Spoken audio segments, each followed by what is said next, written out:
الحمد لله رب العالمين. الحمد لله السميع البصير. الحمد لله العليم الخبير. الحمد لله ولي الأمر والتدبير. سبحانه إليه المرجع وإليه المصير. الحمد لله الواحد الذي لا ضد له، الصمد الذي لا منازع له، الغني الذي لا حاجة له، القوي الذي لا يعجزه شيء في الأرض ولا في السماء. وأشهد أن لا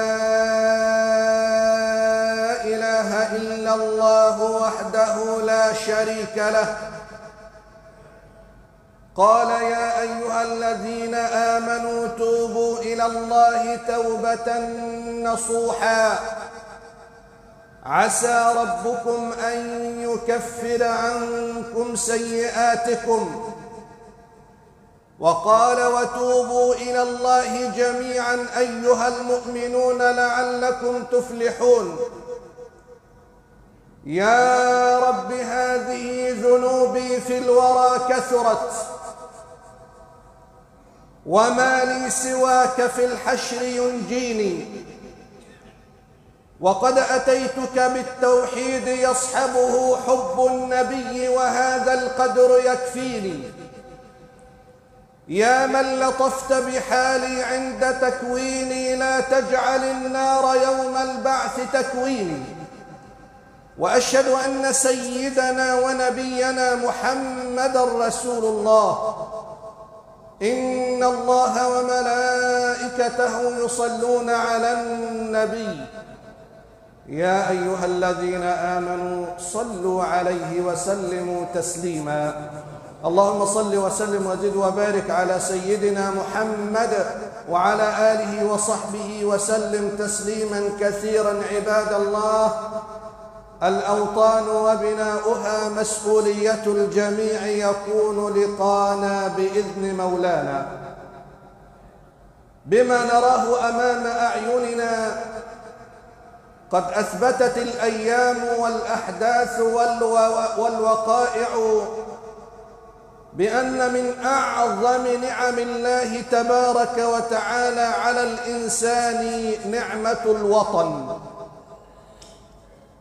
وأغلى ما يملك الإنسان وأنفس ما يملك الإنسان وأغلى وأعز ما يملك الإنسان هما الدين والوطن. والإنسان العاقل يعتز بوطنه. الإنسان العاقل يعتز بوطنه. هو مهد صباه، وهو مدرج خطاه، وهو مرتع طفولته وملجأ كهولته، وهو منبع ذكرياته.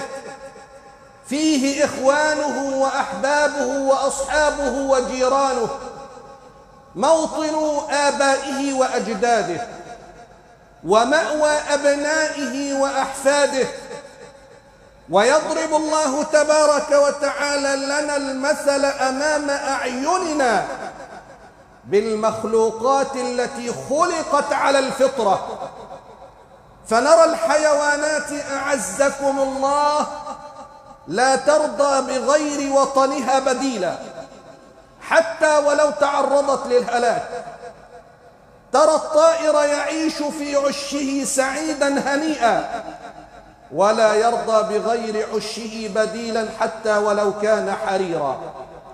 نرى الأسماك تمشي أميالا وأميالا، بحارا ومحيطات، ثم تعود لأصلها. ترى النملة الصغيرة تخرج من جحرها، تمر بالفيافي والقفار، تصعد على الأحجار والرمال بحثا عن رزق الكبير المتعال، ثم تعود لجحرها. يتجلى لنا هذا الأمر ظاهرا جليا فيما غرسه فينا سيدنا محمد صلى الله عليه وسلم من إحياء الفطرة الإلهية بغرس حب الأوطان في قلوب الناس. سيدنا الحبيب النبي صلى الله عليه وسلم أصيب بالاستعجاب، وإن شئت كل بشيء من الصدمة لما علم أنه سيخرج من وطنه.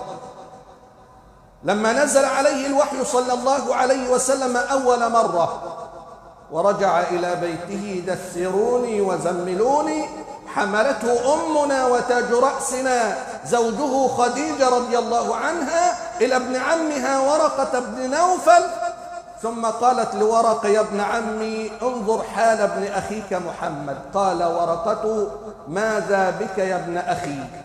وابن أخي ليس نسبا ولكن على سبيل التحبب. قال له لقد نزل علي كذا وكذا وكذا وكذا. قال ورقة لأنه كان عنده علم الأولين وكتب السابقين، قال له إنه الناموس بلغة السابقين، أي جبريل عليه السلام الذي كان ينزل على الأنبياء من قبلك، وإن أحياني الله حتى يخرجك قومك لخرجت معك. قال النبي أو مخرجيهم؟ قال نعم، لم يأت أحد بمثل ما آتيت به إلا عوديا صار له أعداء، ولئن أحياني الله لأنصرنك نصرا مؤزرا. لكن ورقة مات قبل الإعلان ببعثة سيدنا رسول الله صلى الله عليه وسلم. يمر على هذا الموقف أكثر من 10 سنين، ثم يأتي اليوم الذي يخرج فيه رسول الله من وطنه، وهذا ليس بيوم عادي. رسول الله تعرض للإيذاء والتنكيل، وفي اليوم خاصة على باب بيته 40 فتى يحملون السلاح ليقتلوه، ومع ذلك أخرجه ربه. فلما خرج النبي محمد صلى الله عليه وسلم على أشراف مكة لم يلعن تلك البلد التي كان يقتل فيها، لم ينسى فضلها عليه، لم ينسى خيرها ولا شوارعها، ولكن قال ما أطيبك من بلد. البلد شيء والساكنين في البلد شيء، وإنك لأحب بلاد الله إلى الله وأحب البلاد إلي، ولو أن أهلك أخرجوني منك ما سكنت غيرك. ثم يذهب الحبيب إلى المدينة موطنه الجديد، يريد أن يملأ الله قلبه حبا بالمدينة كما كان بمكة. ولذلك النبي صلى الله عليه وسلم كان يقول اللهم حبب إلينا المدينة كحبنا مكة أو أشد. وأصبح لكل إنسان عليه حق نحو وطنه كما علمنا النبي صلى الله عليه وسلم. النبي ما كان يحيا في وطن يأكل من خيره وينساه، بل النبي صلى الله عليه وسلم علمنا أن يدعو الإنسان إلى وطنه وإن كان له حقوقا ضائعة. النبي صلى الله عليه وسلم يقول اللهم اجعل بالمدينة ضعف ما جعلت في مكة من البركة. كان يقول اللهم بارك لنا في مدينتنا، وبارك لنا في تمرنا، وبارك لنا في صاعنا، وبارك لنا في مدنا.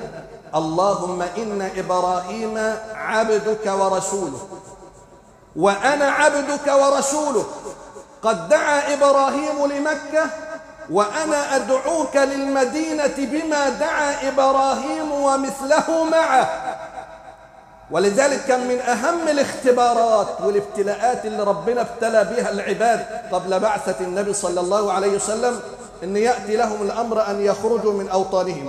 ولو أن كتبنا عليهم أن اقتلوا أنفسكم أو اخرجوا من دياركم ما فعلوه إلا قليل منهم. طيب، هذا الوطن كما أعطانا حقوقنا على الإنسان أن يعطي وطنه حقه من أدناه لأدناه.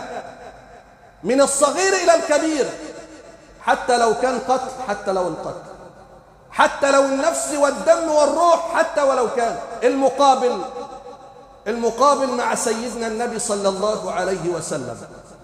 من مات دون أرضه فهو شهيد، من مات دون ماله فهو شهيد، من مات دون دينه فهو شهيد.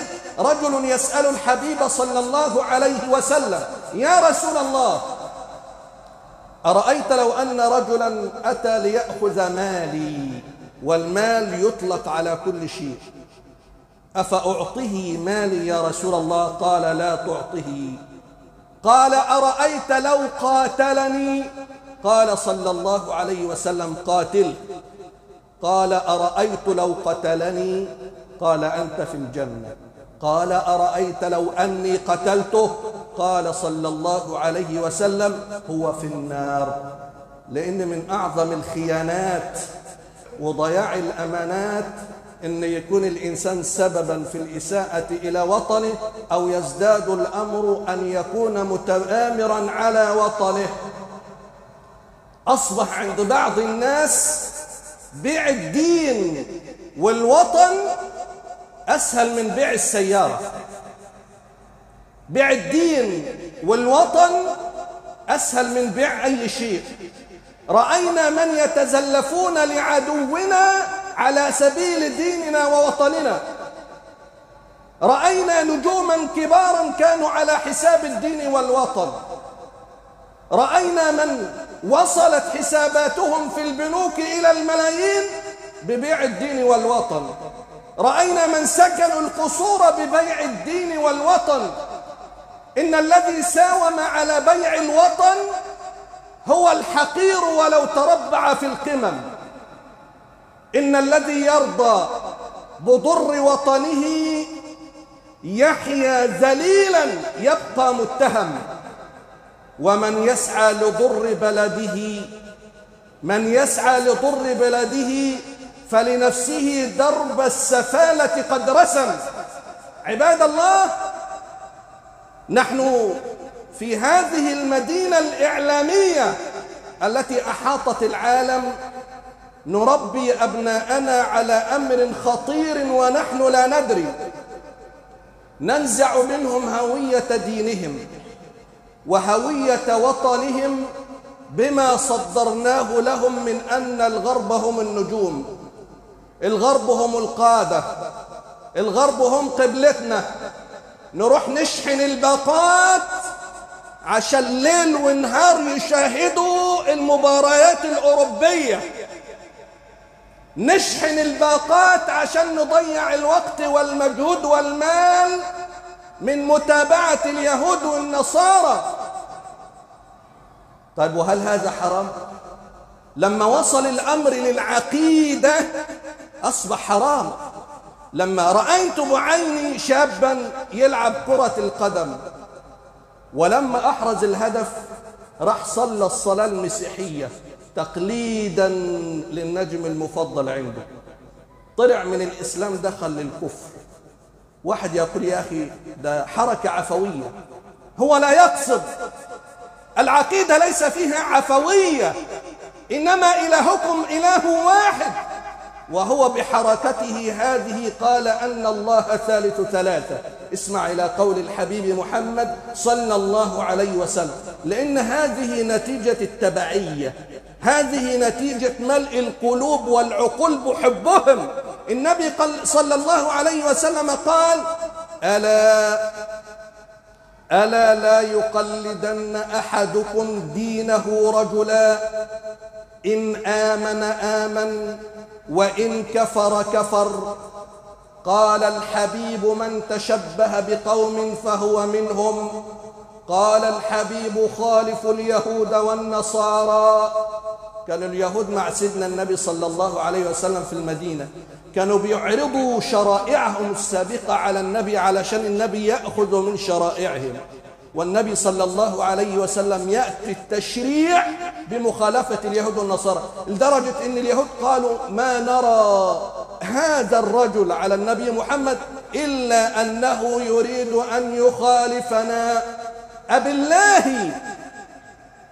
أنتبع نهج من ضلوا وزاغوا ونترك هدي خير المرسلين؟ سيدنا النبي الذي شهدت له الدنيا كلها بأخلاقه، الذي قال إنما بعثت لأتمم مكارم الأخلاق، نهجره ونتبع منحلين الأخلاق.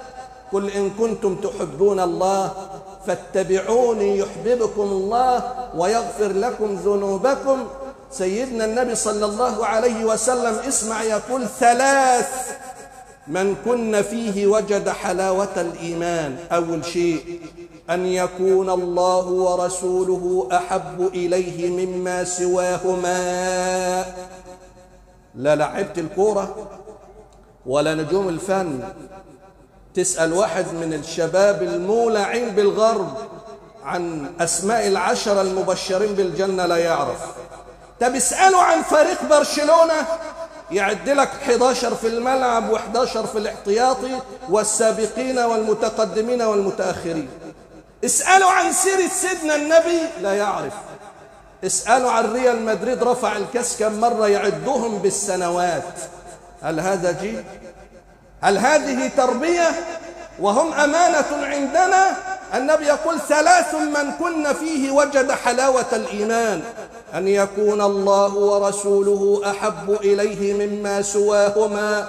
الله والرسول أحب إليك من أي شيء. أن يحب المرء لا يحبه إلا لله. طيب المسيحي ولا اليهودي كيف تحبه في الله؟ أن يكره أن يعود إلى المعاصي كما يكره أن يقذف في النار. سيدنا عمر يقول كنا أذل قوم فأعزنا الله بالإسلام، وإن ابتغينا العزة بغير ما أعزنا الله أذله الله. هنا يأتي دور ولي الأمر، سواء على المستوى الصغير أو على المستوى الكبير. الأجيال الصاعدة هم من يحملون الراية، هم من يحملون الوطن.